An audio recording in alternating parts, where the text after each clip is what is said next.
as we read every morning. However, I'm going to depart a little from our perhaps general format to focus on a specific theme. And for this theme, I have chosen a particular verse which we will come back to in the course of the discussion. My theme is a presentation which I have given in Mayapur this last February at the education conference, ISKCON Education Conference, which ran for 3 days in Mayapur. And I was asked to give one of the several presentations. And so I decided to speak on the subject of education, not indoctrination, with the subtitle, how did it go? Fostering a culture of independent thoughtfulness in ISKCON. A somewhat provocative title, but referring to a statement in a letter by Srila Prabhupada. We'll come to that, but let's read the verse now. This is from Canto 4, Chapter 2, Daksha curses Lord Shiva, and this is apparently Nandishvara speaking, one of Shiva's followers, and it's in the midst of the cursing and counter-cursing that's going on.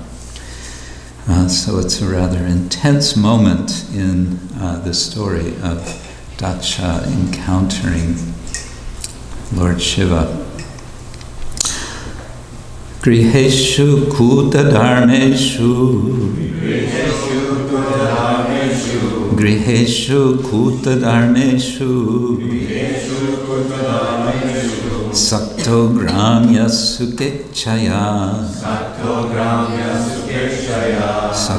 grāmya-sukheccayā, karma-tantraṁ vitanute, karma-tantraṁ vitanute, veda-vāda-vipanna-dhīḥ, veda-vāda-vipanna-dhīḥ. Others? Gṛheṣu kūṭa-dharmeṣu,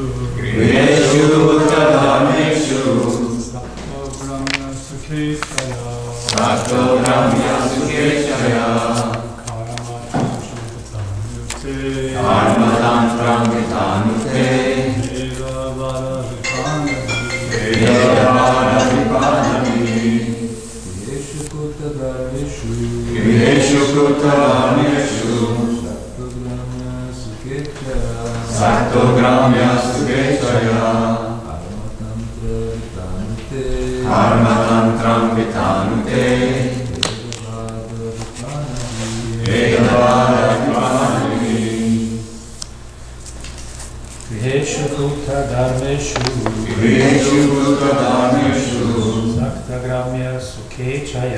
sakto grāmya-sukheccayā,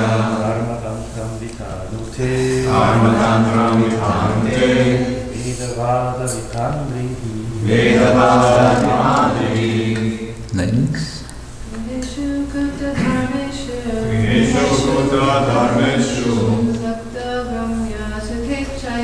sakto grāmya-sukheccayā, karma-tantraṁ vitanute, veda-vāda-vipanna-dhīḥ.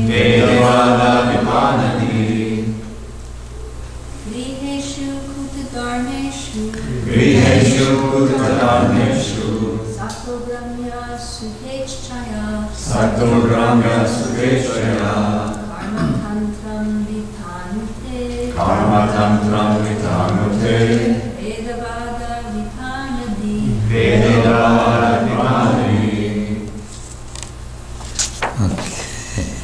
gṛheṣu, in householder life. Kūṭa-dharmeṣu, of pretentious religiosity. Sakta, being attracted. grāmya-sukha-icchayā, by desire for material happiness. Karma-tantram, fruitive activities. Vitanute, he performs. Veda-vāda, by the explanations of the Vedas. Vipanna-dhīḥ, intelligence being lost. Translation and purport by His Divine Grace A.C. Bhaktivedanta Swami Srila Prabhupada Ki Jai. Translation: pretentiously religious householder life, in which one is attracted to material happiness and thus also attracted to the superficial explanation of the Vedas, robs one of all intelligence and attaches one to fruitive activities as all in all. Purport: persons who identify with bodily existence are attached to the fruitive activities described in the Vedic literature. For example, in the Vedas, it is said that one who observes the Chaturmasya vow will attain eternal happiness in the heavenly kingdom.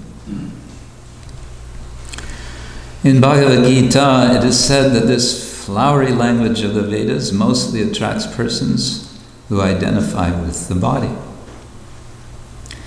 To them, such happiness is that of the heavenly kingdom. To them, such happiness as that of the heavenly kingdom is everything.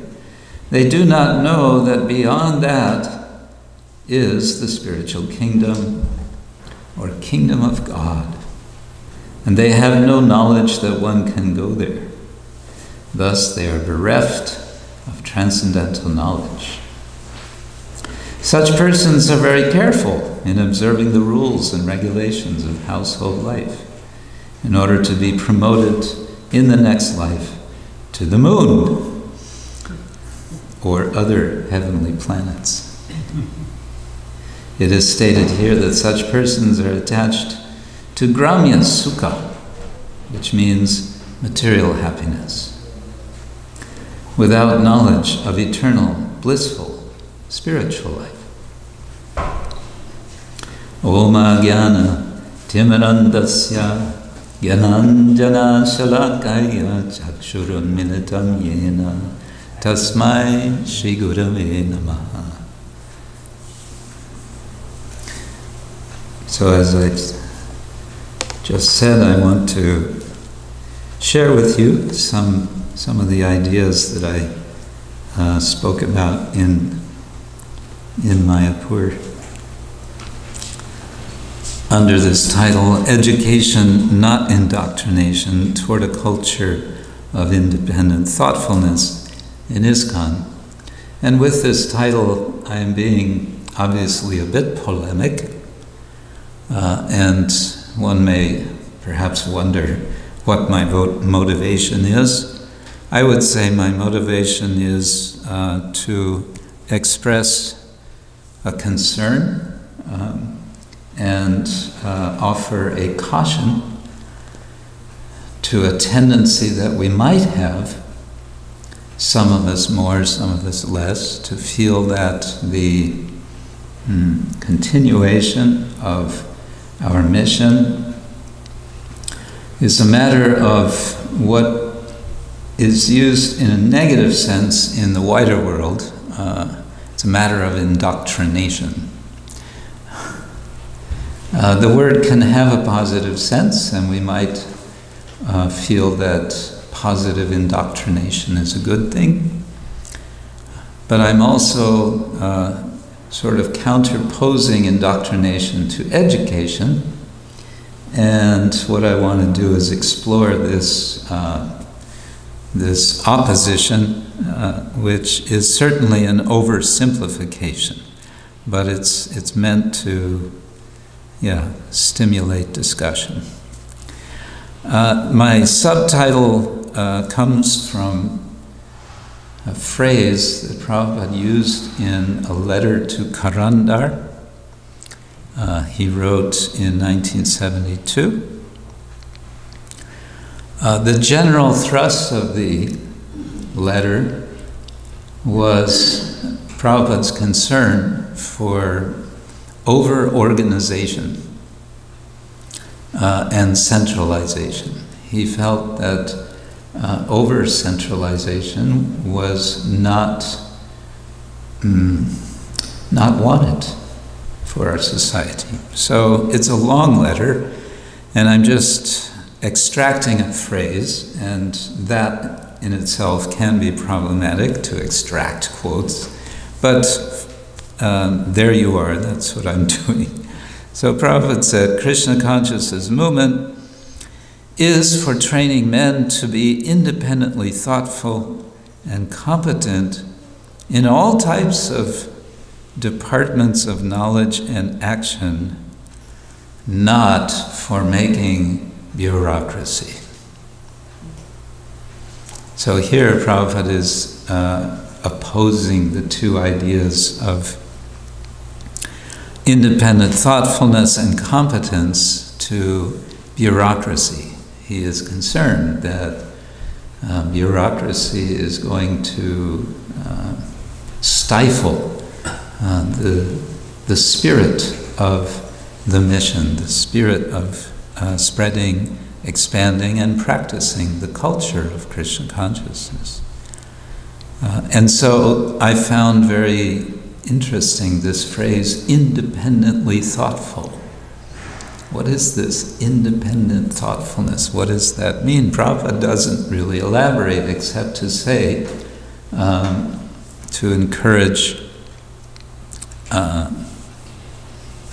competence in all departments of knowledge and action. So he's suggesting, it seems to me, something which he put into practice from day one. He would encourage devotees to take up all kinds of services and just do it. Use your intelligence, and if you don't know how to do something, find out how to do it. Sometimes he would say, use your brain. He liked to use that kind of sharp expression. Use your brain. You have a brain, use it.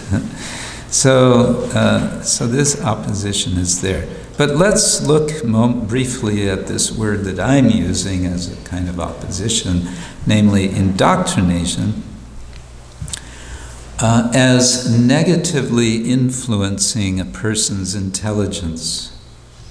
And what I'm suggesting is a kind of opposite to fostering independent thoughtfulness. So a dictionary definition of indoctrination is, it's a process of teaching a person or group to accept a set of beliefs uncritically. Here the word uncritically is important, and I would argue that this is not what Prabhupada encouraged. He did not accept the uncritical, he did not promote the uncritical acceptance of belief. In fact, he didn't very much like the idea of belief. He said beliefs you can change from one day to the next. We're not interested in belief as such. An example, though, is interesting here that's given in the dictionary. It says, example means it's the word used in a sentence, in a quote. I would never subject children to religious indoctrination. So this, you could say, is being spoken from a secular point of view, but this is how a vast number of people might express themselves if they're thinking about indoctrination. I would never subject my children to this religious indoctrination. Well, indoctrination, as I mentioned, does have a positive flavor, and that's also referenced in a quote as methods that were approved for indoctrination in divinity. So it could be used in a sense of we have a theological school, and we have certain doctrines, and those doctrines will be taught in the school, and we can say that is indoctrination. It's giving the students a clear understanding of what is our doctrine. I had one professor at Oxford University. He was a humorous sort of person. He was a very senior professor of theology. He was the Regius Professor of Theology in the theology faculty, which means technically he was appointed by the Queen of England. In any case, he was of the Anglican Church, and sometimes he liked to make digs against the Roman Catholics. And so one day in some conversation, he said, "We're not like the Catholics." He said, the Catholics, they have their doctrines. He said, "We don't have doctrines. We have issues. We have we have points of discussion. We never have doctrines." He was saying like that. In any case, we may question, we may ask, do we have doctrines? Well, you could say yes. You might want to point to the Dashamula Tattva that Bhaktivinoda Thakur has given as 10 doctrinal foundations of our philosophy, of our theology, I would say more technically. And so you could say there's no need for discussion of those doctrines. They are what they are, and end of story. Well, that could be, but I'm concerned about a certain culture. How do we carry doctrine, and how do we present, and how do we represent doctrine, and specifically in a preaching mission in which our purpose is to attract people to Krishna.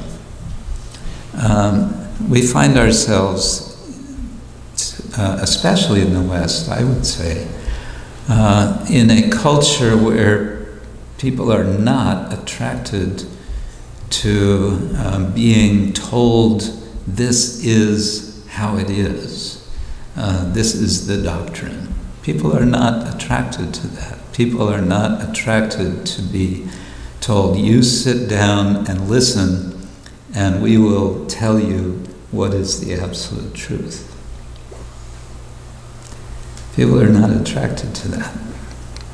There's a long history to why this is the case. It goes back, you could say, to the so-called Enlightenment, but that's another subject. What I want to suggest now is to sort of heighten this contrast I'm making between education and indoctrination, to give specific bullet points of contrast. So I have, first of all, under education, the notion of intellectual stimulation. The idea that one's intellect could be stimulated to intense activity, I would suggest is a result of good education. In contrast to this in indoctrination, rather than intellectual stimulation, there is what could be called intellectual abuse. We hear of physical abuse. We also hear of psychological abuse. I'm suggesting there can also be intellectual abuse, in which rather than stimulation of intelligence, one is urged, one is pressured in one way or another to turn off the intelligence. Okay, well, I just won't think. So that would be a symptom, we can say, of indoctrination. Another contrast, education would be about encouraging one to learn how to think, whereas indoctrination is telling us what to think.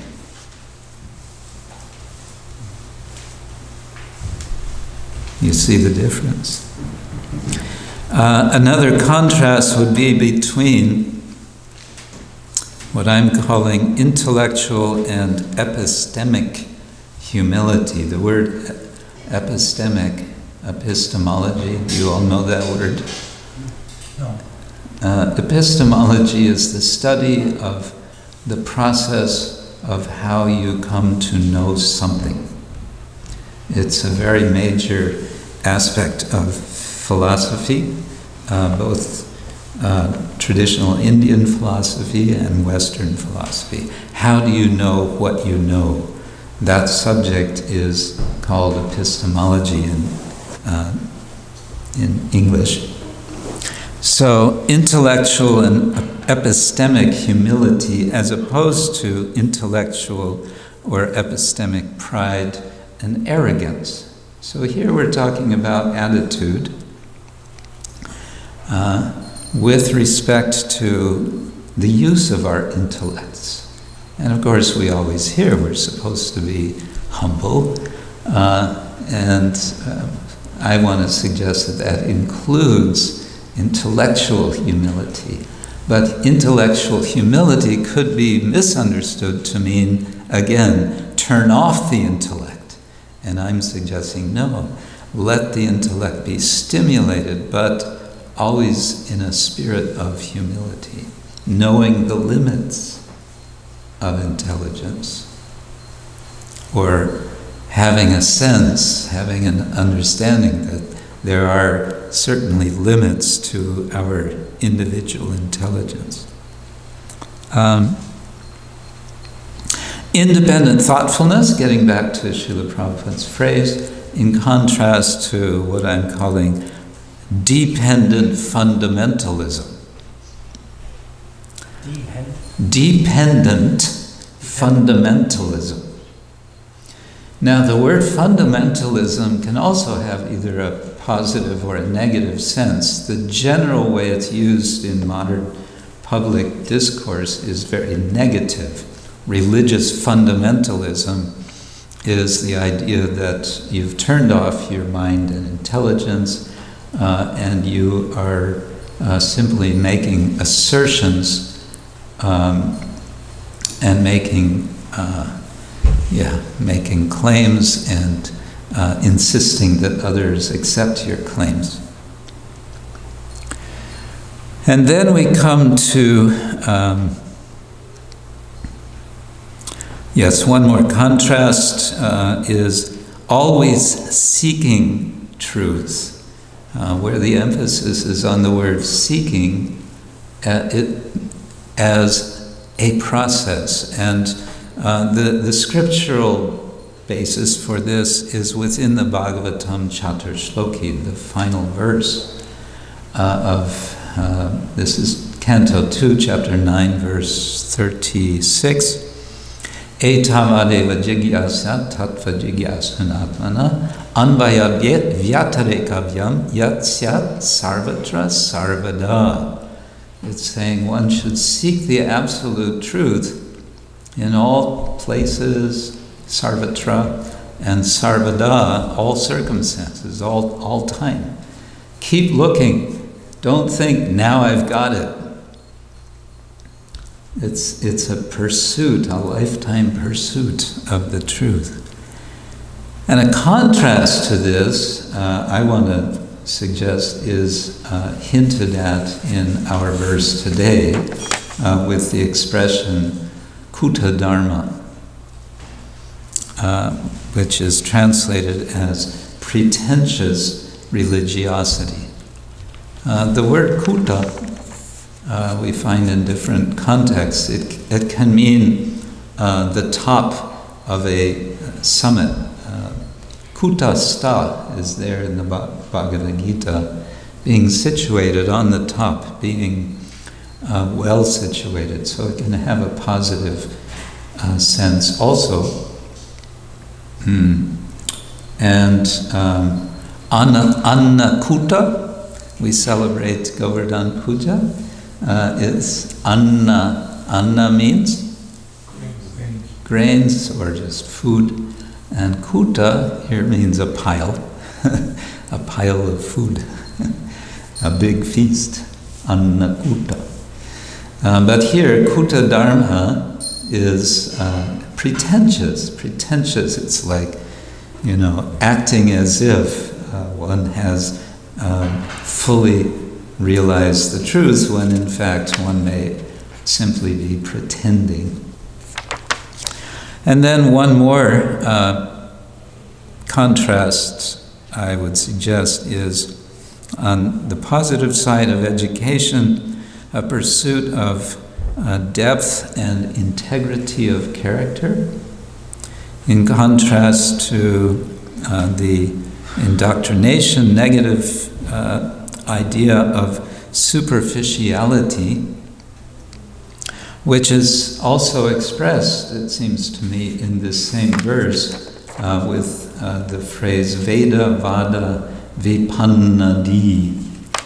Veda-vāda, literally statements of Veda, but we know also from Bhagavad Gita it can have this negative connotation of the flowery statements of the Veda that the materialist is attached to. And here the consequence of such attachment is described as vipanna-dhīḥ. Dhīḥ can mean intelligence, illumination. Vipanna, from pat, to fall. To fall. It means the fallen out intelligence, literally, as a result of this attachment to, a superficiality of understanding Veda, we might say. And of course, the Bhagavatam as a whole is offering an extended purport to the Veda to ensure that we are not taking Veda in a superficial way. It's giving us the ripened fruit of Veda. And the entire Vaishnava culture from Sri Chaitanya Mahaprabhu is cultivating the deep understanding of Veda through the Bhagavatam. You can read the Chaitanya Charitamrita as the story of ideal readers of Bhagavatam, where Chaitanya Mahaprabhu is the central actor in the performance of reading the Bhagavatam. So, a further thought, I have long wondered, Srila Prabhupada made a distinction between what he called mental speculation and philosophical speculation, where he condemned the first and accepted the second. So I looked up the word speculation, because speculation is kind of a dirty word in our culture, in our ISKCON culture. But since Prabhupada said this philosophical speculation is not condemned, I looked up the word speculation, and there's a bit of etymology, and probably we could pursue this further back. This goes from the Latin to the present. It would be interesting I didn't take the time to see if we can find a Sanskrit root or source for it. But from the Latin, it comes from specere, which means to look. But also then there's the word specula, which means watchtower. And from this comes the Latin speculari, and it comes then to mean, in Latin, observed from a vantage point. So like you're standing up on a hill or on a mountain or in a watchtower, you have a wider view than if you are in the valley. So it suggests a broadness of vision, actually. And that philosophical speculation is not condemned. The English word, by the way, goes back to the 16th century, so it's not an eternal word in English, in case you thought the English language was eternal. Okay. Well, there's something of a hint right from the very beginning of the Bhagavatam to suggest that critical thinking is valued in our tradition. The very first verse ends, Dhamna svena sada nirasta kuhakam satyam param dhimahi. Satyam param dhimahi. Dhimahi is an invitation to use the D, the intelligence, and it comes to have the sense of meditate on or focus your attention on. And so, what do we want to focus our attention on? Satyam param, the supreme truth. And that supreme truth is then described in that verse, and that verse gets elaborate commentary by our acharyas. Elaborate commentary. Vishwanath Chakravarti Thakur finds this verse to be so rich that he writes one commentary and then he says, actually, there's another way we can take the whole verse, and he writes a second commentary. And then he says, actually, there's another way to read this verse, and he gives a third commentary, and a fourth, and a fifth. He gives 5 commentaries on the first verse of the Bhagavatam. And there are other commentaries by other acharyas. I had the good fortune to sit with a small group of devotees a few weeks ago. In Gainesville, we sat together and we kind of poured through some of the Sanskrit commentaries, working through as best we could, and drawing some of this, appreciating some of the richness that's there. Prabhupada said, because Bhaktisiddhanta Thakur spent 1 month discussing that first verse famously. Prabhupada once said in a lecture, you could actually discuss any of the 18,000 verses of the Bhagavatam for 1 month each. So, and he said, in effect, he said, do the math. How long is that going to take you to get through the Bhagavatam? So it's very, very rich. Also, I think it's of value to keep in mind that our tradition is, our literary tradition is highly what I call dialogical. The Bhagavad Gita is 18 samvadas. A samvada is a dialogue. and the kind of signature at the end of traditional translations or Sanskrit editions of the Bhagavad Gita give this statement, Yoga Shastre Sri Krishna Arjuna Samvade. Samvada. This is a dialogue.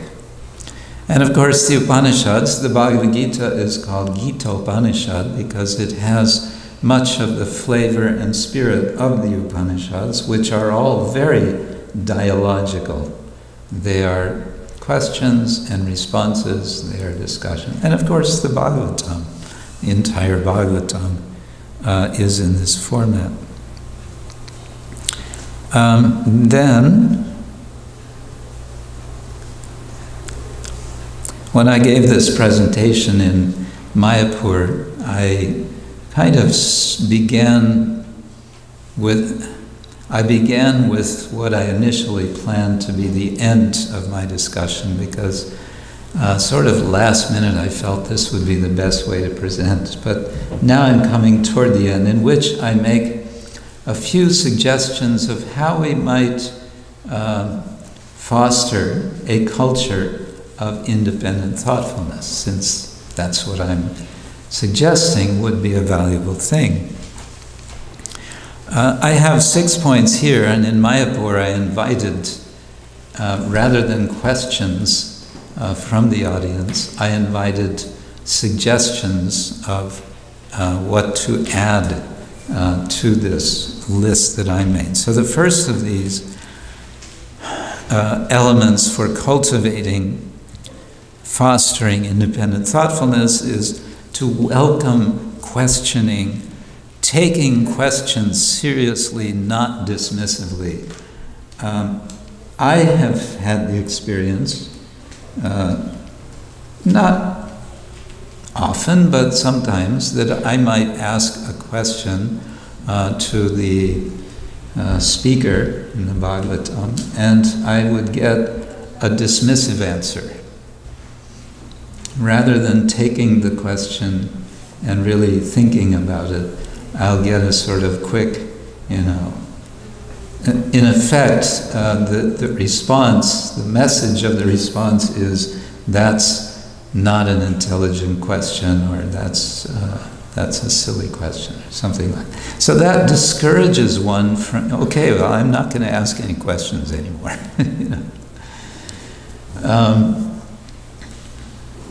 So to encourage questioning means to take questions seriously, even if they are silly questions.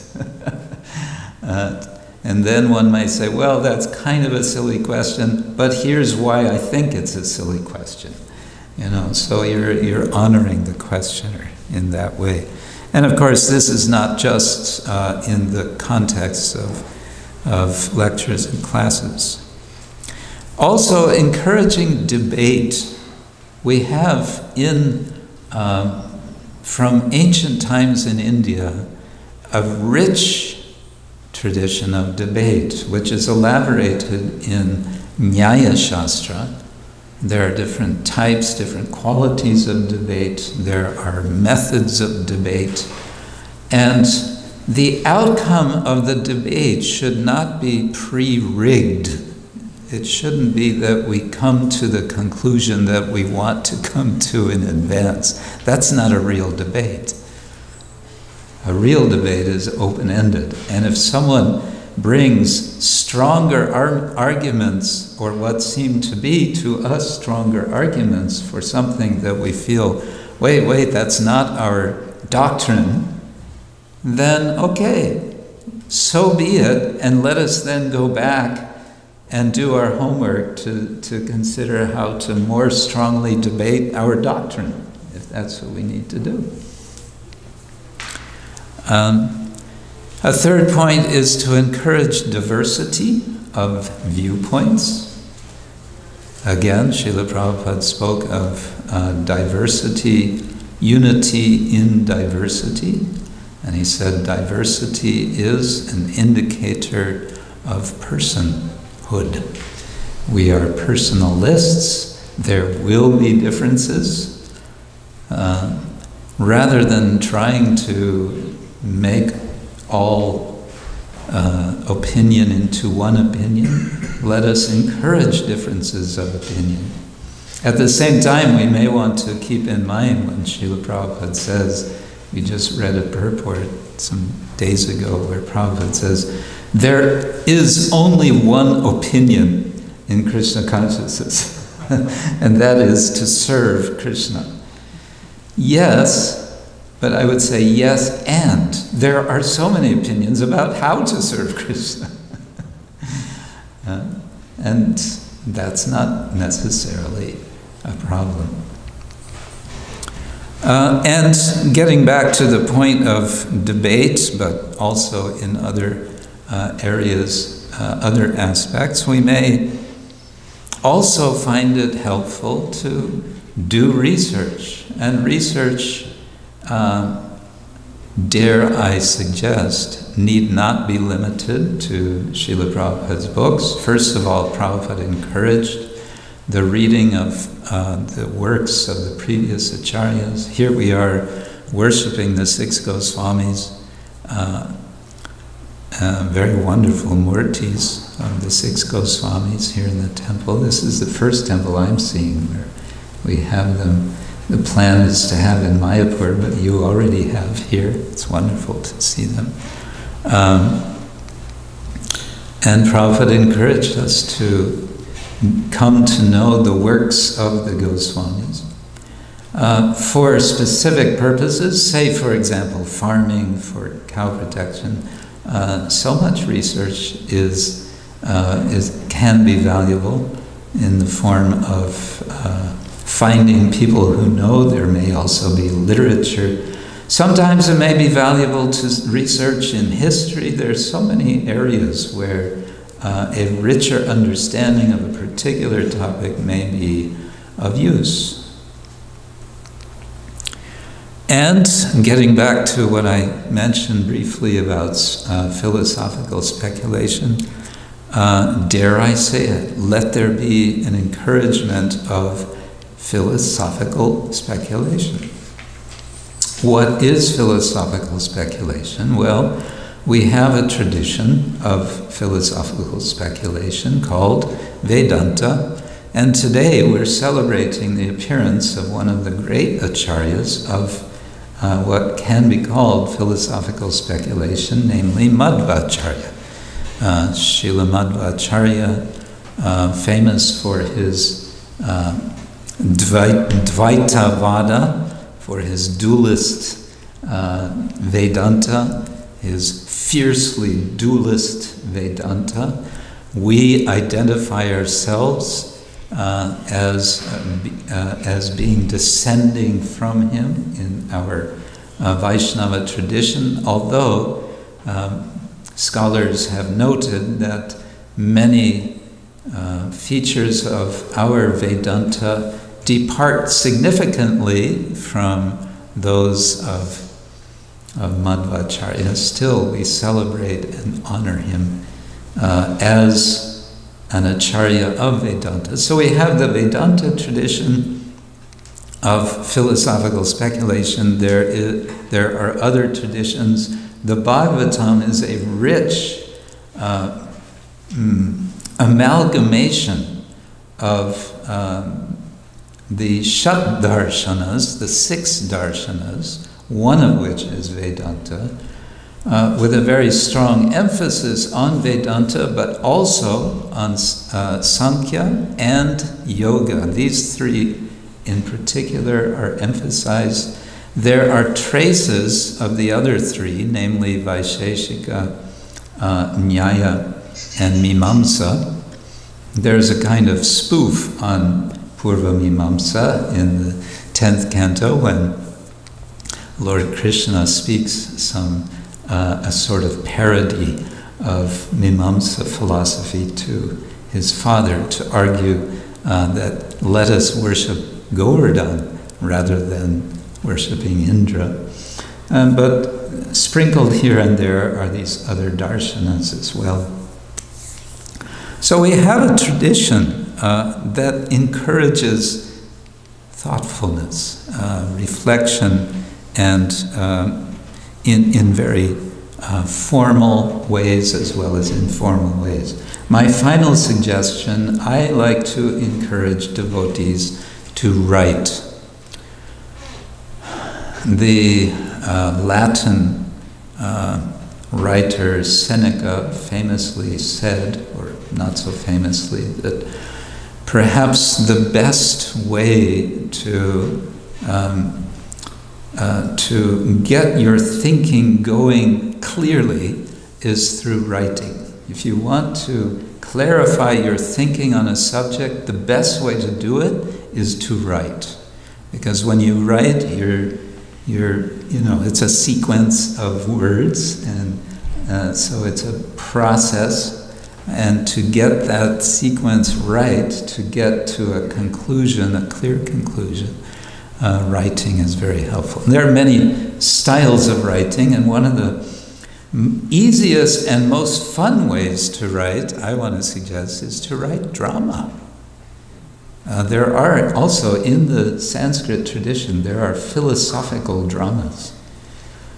Actually, the Chaitanya Chandrodaya Nataka, in some respects, it has philosophical aspects to it by Kavi Karnapura.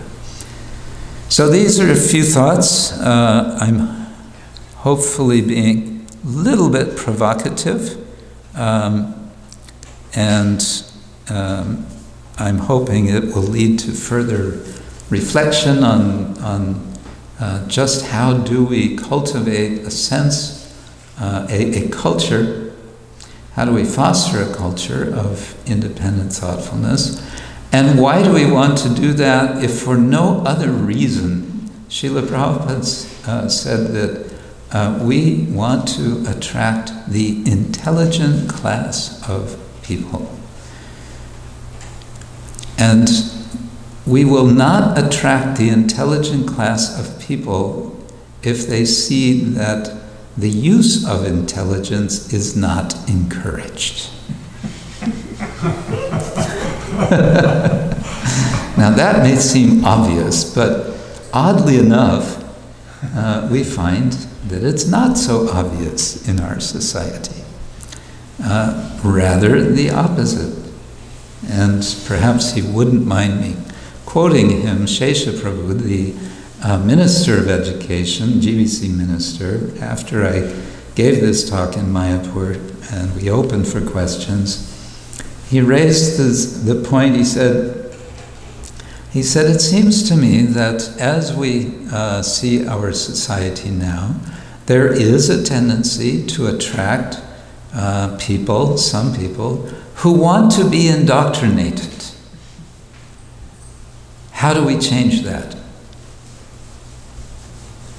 My answer was, we have to start by talking about it. We have to begin by understanding or appreciating that a change of culture is valuable, is beneficial to all of us. And that's what I want to suggest. Hare Krishna. Grantaraj Srimad-Bhagavatam ki. Hare Krishna. I guess we have 2 minutes for discussion. Sorry. We can go longer? Okay.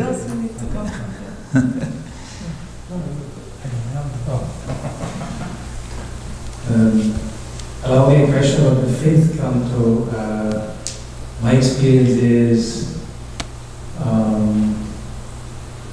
that you sort of have to turn off your mind, because if you look into the universe, it doesn't look like it is in the fifth canto, and you cannot but just turn off your mind and say, okay, I have imperfect senses, and that's why I don't get it. Let's stop thinking about it. How do you get over that? Can you repeat the question? The question is, what about when we encounter description of the universe in the fifth canto? Don't we have to kind of turn off our mind or intelligence when we read that, because it doesn't... Well, that was not the response of Sadaputta Prabhu. Rather, he took it as a challenge, and he wrote extensively on exploring ways. He was very much speculating. His books are highly speculative, but in a way which I think we could say is philosophical speculation, in the sense that he wants to respect the tradition. He doesn't want to say this is all bunk. He says, let's take this seriously and see how we might understand it. Also, now I make a little plug for a book that I was a co-editor of. We have a book which you may not have heard of. It's called The Bhagavata Purana. It has a subtitle, Sacred Text and Living Tradition. It's published by Columbia University Press, and it is consisting of 12 articles by 12 different scholars, plus a rather comprehensive introduction. And most of the scholars are devotees, devotee scholars. The others are all, I would say, seriously sympathetic to the Bhagavatam. And thematically, they have addressed 12 different themes about the Bhagavatam. And one of the articles is about this description in the 5th canto. How do we take this? How to understand this? So he offers one way of approaching the 5th canto, which I would say is not about turning off the mind and intelligence, but rather showing how to appreciate it as a form of meditation. So, yeah, that's how I would. One could say more, but yes, Gaurashakti, I think you wanted to say. Yeah, okay. I've got 2 questions, Maharaj. Do you have a simple code when you know you're drifting from philosophical speculation to mental speculation? And secondly, could you give us some real live examples of philosophical indoctrination that you still see? A quick code for going from drifting from philosophical to mental speculation. I wouldn't say that it's a hard and fast border. I think part of the process of reflecting, using of intellect, is to try to see where that border is. The general fields Prabhupada was defining, as I understand, was mental speculation it's a drift from Shastra.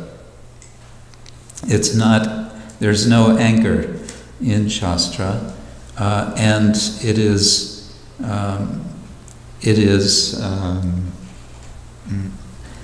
skeptical in spirit.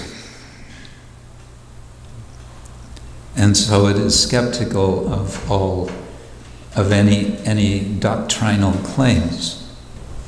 Whereas philosophical speculation is the more humble spirit.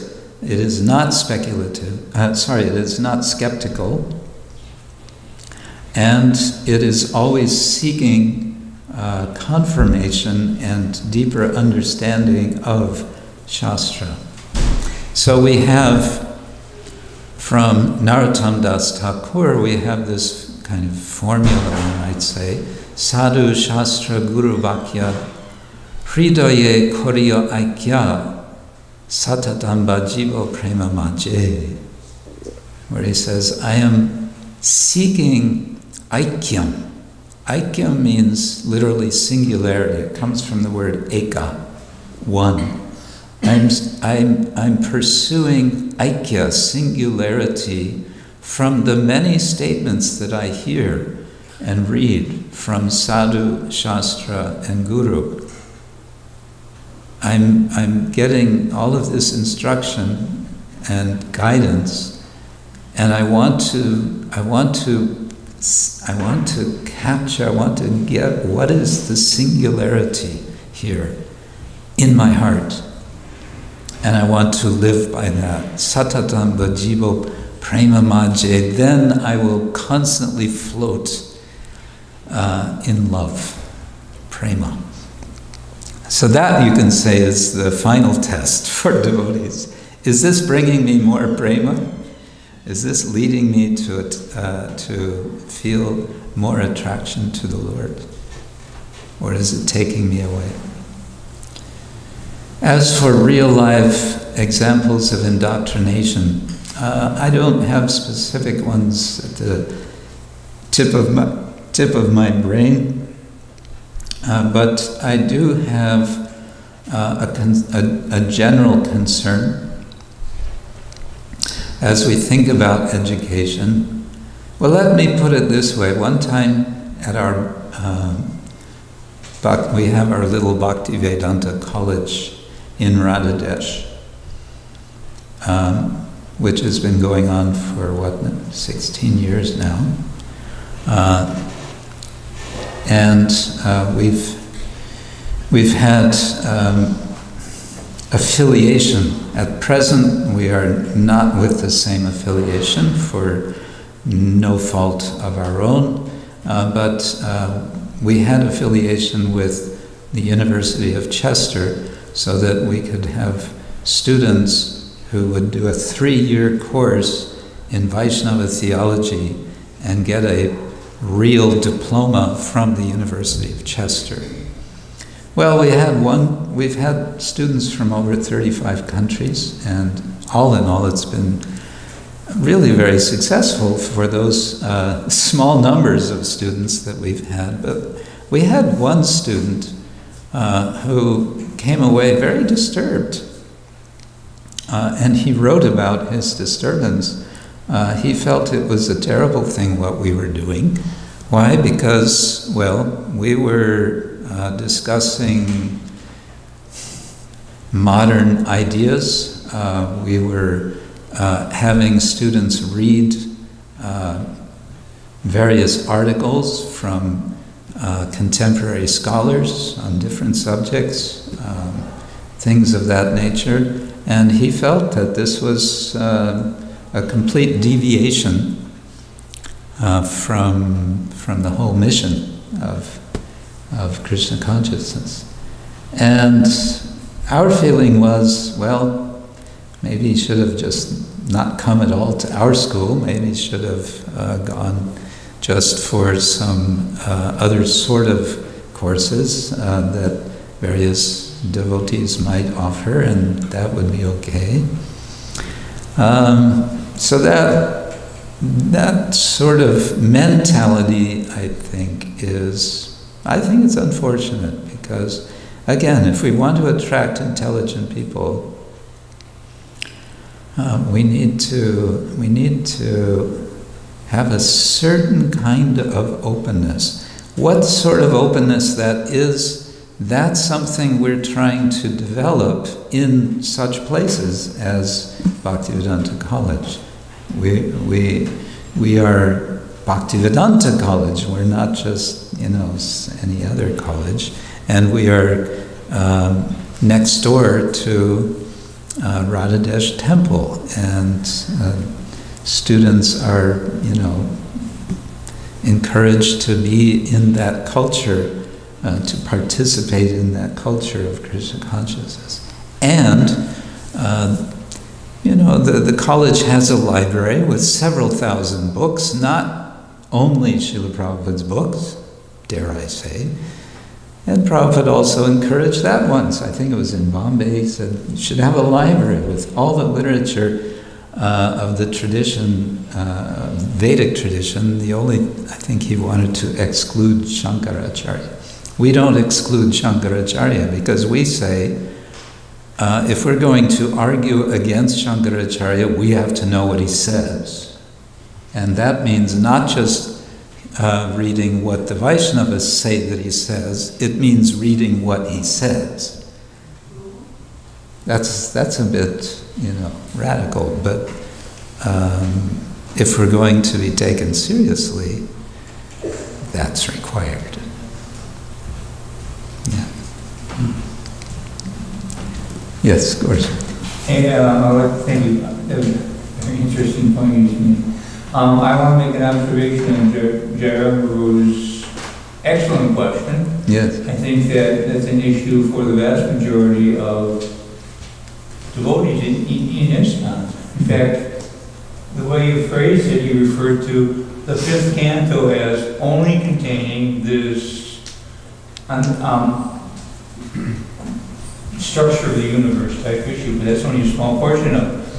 I want to juxtapose that to what Srila Prabhupada established our Mayapur Center as the international headquarters.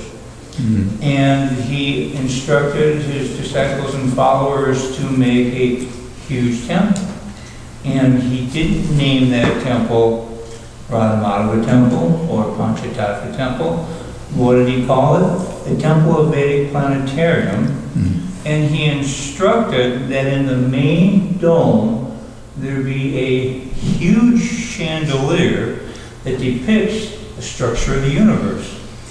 Specifically so that people will come in and try to understand the Vedic perspective on this topic. Yeah. And he's like, just like put it right in everybody's face, so to speak, just right front and center. Yeah.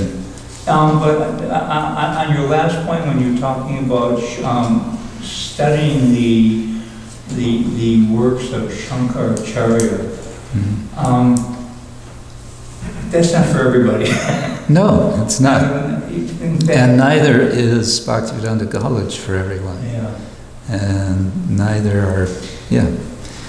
I recall Srila Prabhupada writing it, something, I can't quote exactly, but he writes something to the effect that if one takes an understanding of Shankaracharya's philosophy, one can fall down even from the position of prema. I think he even said Mahabhagavad. It can cause one to fall down from that platform. So we have to be very fixed in our Vaishnava understanding to even look in that direction. Yes. Yeah, both of these are big topics, and I don't want to be dismissive of your comments. I just was preaching against being dismissive. And at the same time, I'm thinking we need to also respond to other points. A small point on the TOVP, which I just learned very recently. Prabhupada named it the TOVP because you couldn't legally name it as a temple and get building permission at the time. Now we have a new chief minister of West Bengal, but under the communist government. In any case, Prabhupada was, he was thinking, how do we get this thing built? Yes, I recently was given a book by an agricultural professional who was a county extension agent, very learned person, actually, in agriculture. And the title of the book was Saving the Planet with Pesticides and Plastic. And so I held on to it for a while thinking, there's no way I'm going to read this. This is just a completely ethically unhinged approach to how to produce food and conduct agriculture using chemicals. But finally I did. I actually read the whole book.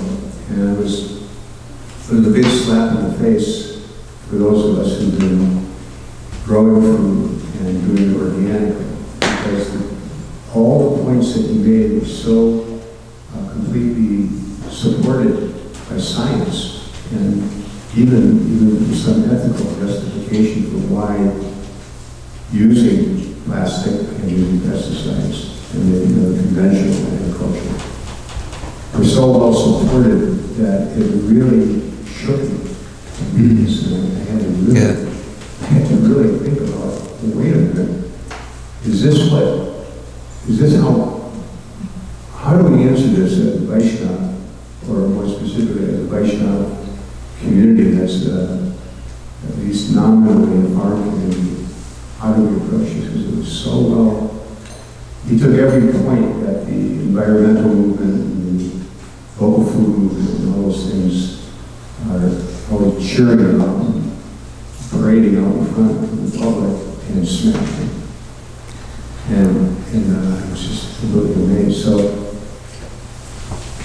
fortunately, because of Sripala's teachings, it actually reinforced what I believed about why doing it small scale, with cows, not with chemicals, all that. Yeah. But it was very healthy actually to read. Yeah, it can be very healthy to read what in Vedanta is traditionally called Purva Paksha. A Purva Paksha is, Paksha means wing, but it also means position. And Purva means preliminary or first position. So something that you read or hear and you know or you feel this is not our siddhanta, our conclusion. It's in military science. Know your enemy. Know your enemy. Know very well. Know their arguments better than they know their arguments. You know, so that would be one reason, one point for that. You know, and also, I've just been writing this book on cows and animal ethics, and one of the things I've dealt with is the vegan, what one writer calls the vegan imperative. So to address that, I watched your video last night. It's so nice. Thank you for that. It's a little 9 or 10 minute thing. It's really well done.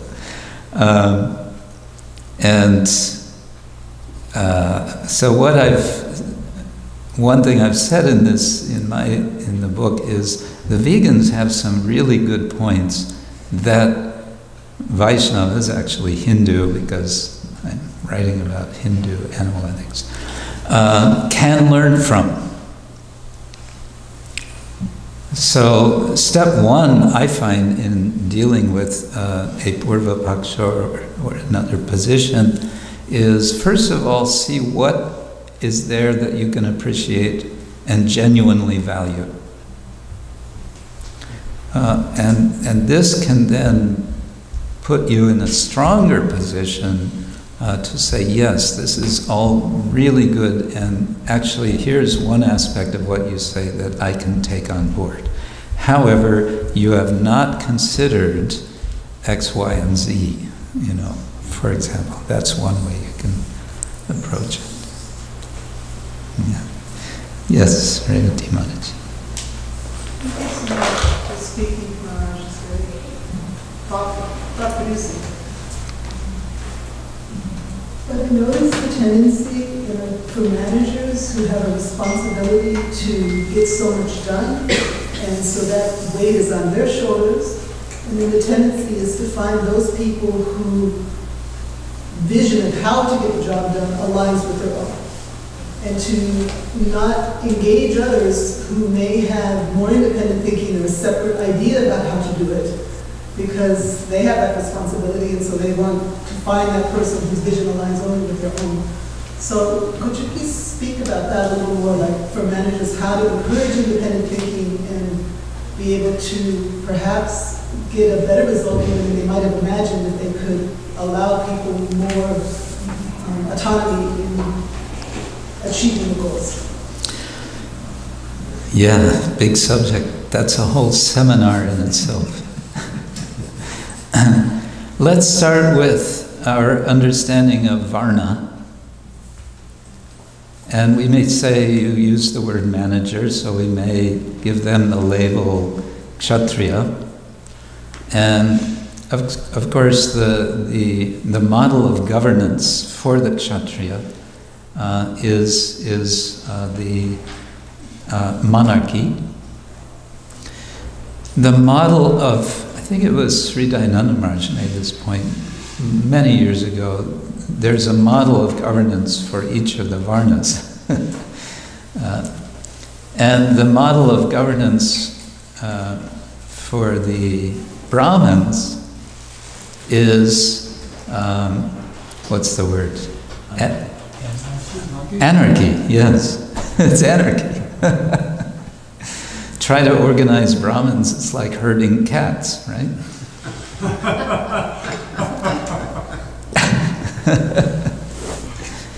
Now, we understand that Kshatriyas are supposed to be listening to Brahmins.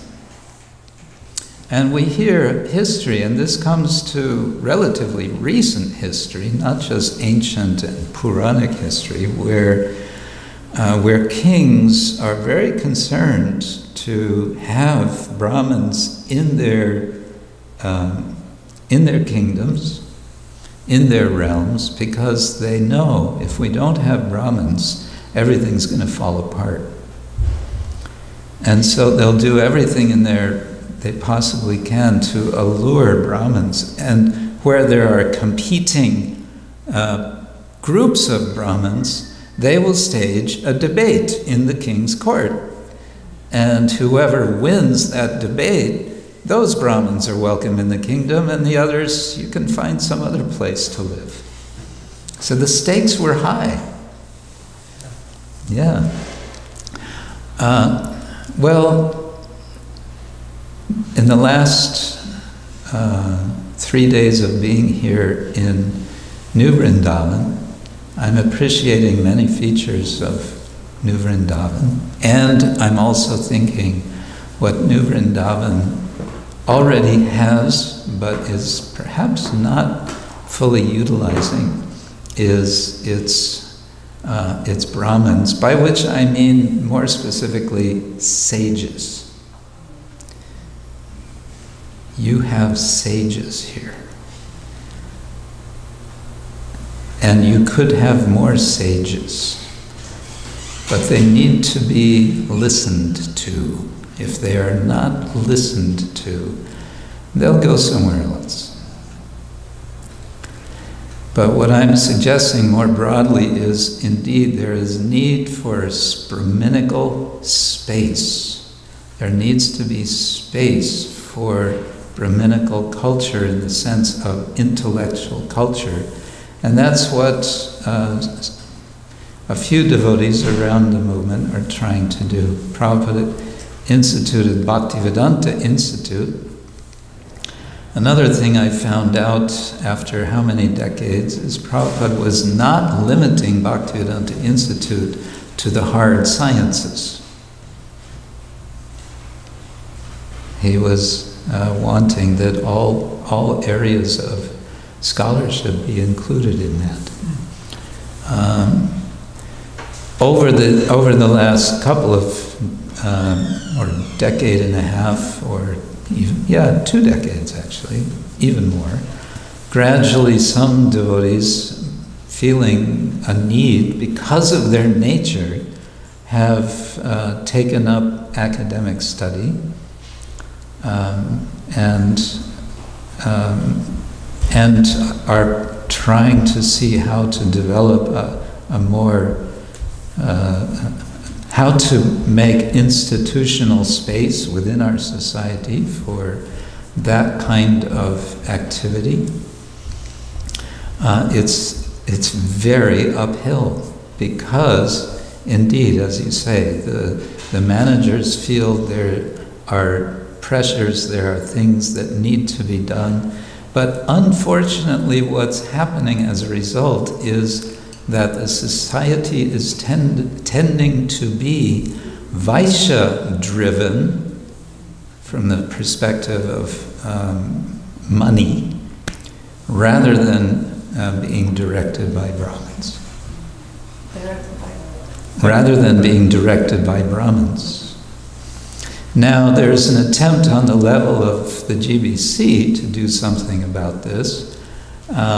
we have the Shastra Advisory Council. You may or may not know that it exists, with some very qualified people on this council to take specific questions that the GBC have given them to research deeply, to research threadbare, and then come up with papers, conclusions. That effort has led to a process which is now happening to develop a course, and it's a course in the subject of, here comes another big word, hermeneutics. Sorry about that. Hermeneutics means the study of interpretation. How do you interpret Shastra? And this is becoming a very big project because it turns out it's a big subject. The idea is to facilitate devotees to, in a more refined and expert way, when questions come up from Shastra or Sadhu Shastra Guru, how do we best deal with these? What they've come up with so far, part of this, what they've come up with, is a list of some 38 hermeneutic tools. And just one example of a tool is what's called Shastra Taratamya.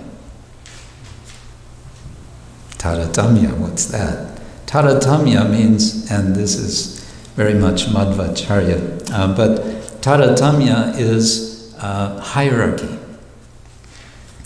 When we see a quote here and a quote here and a quote here, and we find them seeming to be in conflict with each other, what do? Well, one thing we can do is see if a particular text is taken by our tradition as being more conclusive than other texts.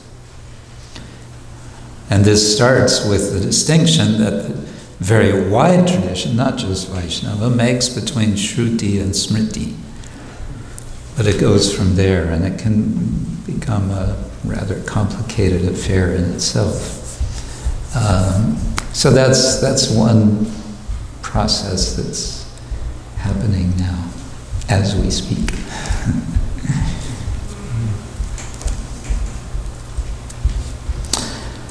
Hare Krishna. So, I hope this has been some food for thought. Thank you very much. One last comment that I took away from the Farm Conference. It was presented by Ajita Prabhu from the Krishna village in Australia. Yes. And he mentioned that we have to soak the newcomers in Krishna environment without actually preaching to them, not giving them conflicts and not going mental, not going concepts, not telling them why we do, attacking them with our philosophy, drowning them in conflicting ideas even between different devotees, telling them different stuff and confusing them completely until and then they leave. But just soaking them in this environment where they just chant before they eat, they come maybe see the deities. They actually see us doing things. Yeah. Can you give a brief comment on that, please? I think it's a wonderful comment from Ajita Prabhu for a particular phase of what we call preaching. And I would say, I would put a footnote to it and say, if you see amongst the group someone who is particularly inquisitive, asking questions, don't frustrate that person by saying, no, just chant Hare Krishna, because that person might then lose interest that you could otherwise spark by saying, oh, that's a very good question, let's talk about that. So I would say one size does not fit all. And so that would be a very nice general principle for precisely what they do in their farm with new people. And there may be exceptions. Yeah.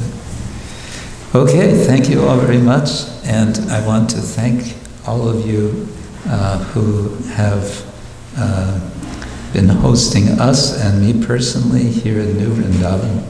And I hope that the gap between my visiting here from the previous time I was here will be less to my next visit to Vrindaban. New Vrindavan Dham ki, Shri Radha Vrindavan Chandra ki, Shri Krishna Kshetra Swami ki, Srila Prabhupada ki, Gaur Premanande.